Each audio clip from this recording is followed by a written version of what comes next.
So I am walking into my classroom. We start with just some signs right out here. It says, in this classroom, we work to understand math. And the acronym says mistakes because they allow real thinking to happen so we can learn. This is just like my little wellness center for the students. We have a box of tissues and some hand sanitizer. This is my little cabinet where I keep their workbooks. Again, my school does not have lockers, so we just allow for that space for them. We have our Quality Plus teaching strategies in Gwinnett County. This is like our behavior, I would say rubric for our students in the school.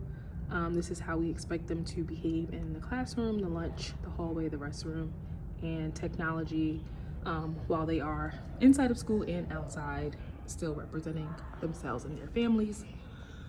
Sorry, I feel so out of breath because I was just running. Okay, so this is our 7th grade schedule.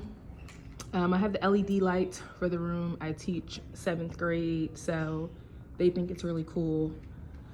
Around the room, I have all of these different little mindset, positive sayings.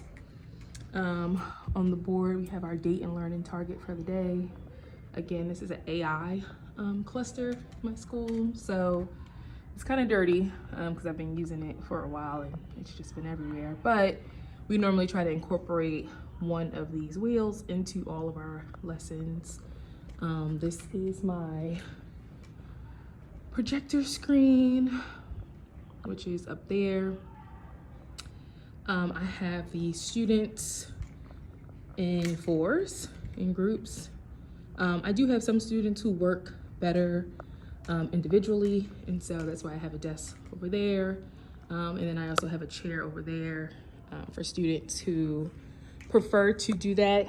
And then when it's time for small groups, they normally push in. I have a bulletin board over here. In math, I don't really have a lot of work for them to do. We are gonna do a project at the end of the year, but yeah, this bulletin board has pretty much been there all year. It says growth mindset, Jones Jags, because we are the Jones Jaguars. So I try to keep that up there to remind them. Around the room, I have some things that we've worked on throughout the year, just some reminders in regards to inequalities, fractions, area and perimeter. We were doing some geometry in our last unit, and then algebra, just some kind of, I don't know if these are really like anchor charts or just more so like informational. Some of it is anchor, I guess, depending on the function.